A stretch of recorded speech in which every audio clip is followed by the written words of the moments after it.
If I ever have to draw another tiny house again, I'm gonna lose it.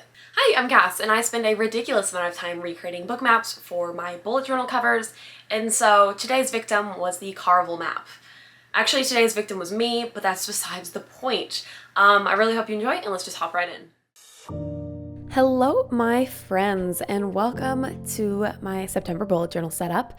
Now, this one is a bit of a doozy. Is doozy even the right word to use? I don't even know. But let me talk about how bad my artist block was. But before I get into that, if anyone can tell me what the bracelets on my left wrist are from, I will give you a virtual high five. So, there's that competition. Not really a competition, just mild curiosity, if anyone knows. So you'll have to wait till my left hand goes into shot, but that is besides the point. Let's talk about art block. I did my first ever map commission. I finished it the beginning of this month, so beginning of August. That's when I'm recording this. And to say it was fun would be an absolute lie. I procrastinated hardcore on it, and it just was always in the back of my mind stressing me out because I knew I had to complete it. And I was just in such an art block that I just never wanted to touch it. So finally I finished it after like 2 months, which is ridiculous, I know. But luckily the people I worked with were very sweet, very understanding. But then came time to sketch my bullet journal. And I had already drawn a map this month. Like, I spent many hours working on a map this month to then draw another one nearly back to back. I was struggling. And I meant it, what I said in the intro, that tiny houses were literally making me lose my shit. I can't even express to you how much I did not want to do this map. So sketching it is easy because, well, not necessarily easy, but it's easier than actually doing the outline and recording, because sketching I can do anywhere. I can go to my favorite coffee shop, I can sit in my bed, I can sit on the couch and sketch, but with recording, I am tied to the desk. And literally these past 3 days when I was trying to record this video in order to get it up on time, I could not bring myself to want to even do this map.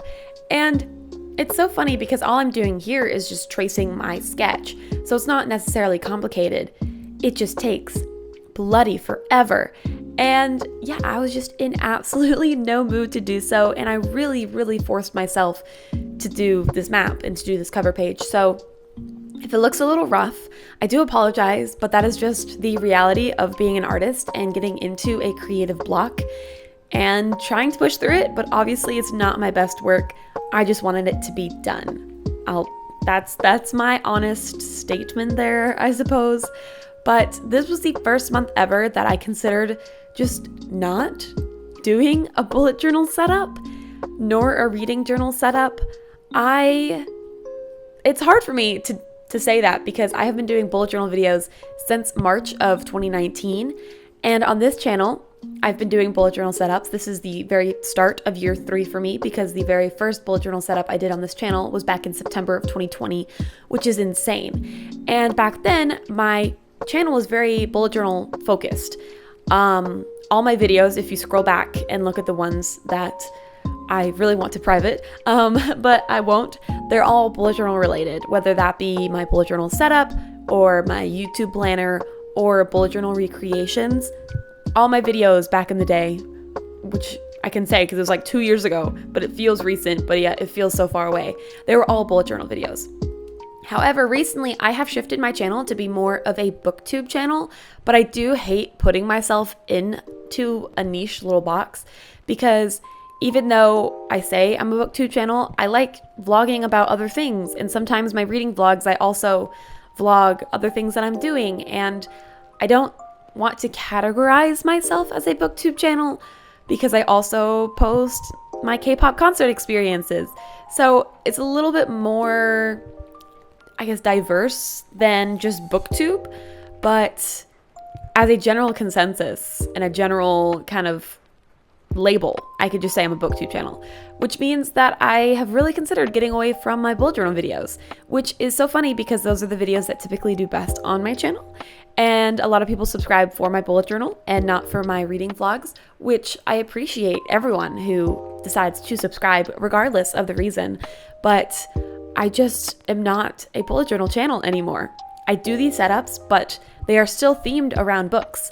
Like, this is themed around Caraval because I draw book maps typically as my cover pages. So still I am under the umbrella of a booktube channel, which is chill. Like, I love reading, and that's another thing that kind of took me a little while to get over, was that I was procrastinating so hard on this map because I didn't want to be drawing. I really, really wanted to be reading this month. I have been in such a reading mood lately, and I haven't really been able to read, whether that be because I was working on my map commission at the beginning of the month, or on this bullet journal commission now, or practicing dance for my dance group. And so I just wanted to drop everything and read, like even pause on the YouTube making to read, which is crazy because YouTube really is my number one passion. And then obviously reading can be number two because I'm making videos about reading. And yeah, journaling videos just are not as fun to make anymore for me. And I don't want to say this is the end because I truly, truly enjoy y'all's reactions, and I do enjoy the fact that y'all enjoy them. And I don't want to necessarily take that away from you. And I would love to take a break, but I have been making bullet journal videos since March of 2019, and I haven't missed a single month. And the thought of taking a break is terrifying, just because as a little bit of a perfectionist when it comes to, I guess, my bullet journal videos, like, I have a streak going and I don't want to break that streak because, like, it's almost been 4 years of me making these videos, and then to just stop or take a break is just terrifying. And it's all in my head because no one is forcing me at gunpoint to make these videos. Like, clearly if I didn't want to make the videos, I wouldn't make them at all. But here I am making the video for you guys. So I don't know if I need to maybe record my bullet journal earlier in the month, or maybe draw something that's less complicated and takes less hours.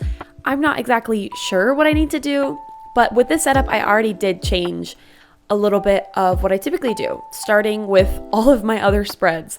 I condensed to the literal bare minimum. This is the most minimalistic I have ever been. So I did a full page calendar because I've been kind of busy and I've been wanting to put more things on my calendar, and the mini calendars just weren't cutting it anymore. And so I did the full size calendar where I can write not only events, but also try to add to-do lists as well. And then as you can see, all I did was a very simple header in cursive, or in calligraphy, I guess you can say. And I really, really love how that header looks. Like, I love my handwriting for September. Then I have in the corner events. And then on the right hand side is a combination of a mood and habit tracker, which I'll explain in a second, but also this color palette is very, very outside my comfort zone. Typically, I'm for the pastels, I'm for the light colors, I'm for the monochromatics. This is dark and so out there. I think it looks okay, but it's just so outside of what I'm used to. Now, bullet journal, what am I saying? Habit tracker and mood tracker. Essentially, I'm filling in my habit tracker with a certain color each day that's going to correspond to my mood. So that is my kind of mash together mood and habit tracker because, again, I was feeling pretty lazy and pretty minimalistic. So I didn't want to cut out any of my pages, but I just condensed them to literally the bare minimum. Then my highlights page, super straightforward as well. Just writing the word highlights and then having these colored bars to write on. And then the page on the right is my finance tracker. So simplified that I didn't even write that it was a finance tracker. I just did a full page of columns where I can write my finances. But that's literally it for my bullet journal this month. And I hope no one is disappointed that it is so different than what I typically do. And I typically put in many more hours on these extra pages that I actually use compared to the cover page. But this month I just couldn't bring myself to do it. I just wanted to be done. So I hope you're not disappointed.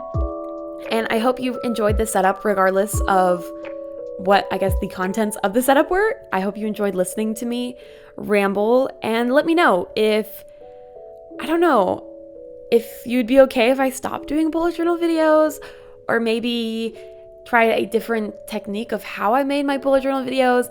I've got to mix it up. I've got to do something different, and I just have to figure out what I want to do. But regardless if I make more bullet journal videos or not, I hope you enjoy the other content that I will put on my channel, and you enjoy my channel regardless. But here is the final flip through for my September 2022 bullet journal, which is literally just 3 pages. But yeah, I'll see you in the outro. Thank you so much for watching the video all the way to the very end. It literally means the world to me that you stuck around this long. If you have read Caraval, please let me know your thoughts. And if you haven't read Caraval, let me know if it's on your TBR or not. And if you're going to pick it up, I'd be really curious to hear y'all's thoughts. And also consider subscribing if you want to see more bookish and journaling content. But that's all I've got for now, and I hope to see you in the next one. Toodles!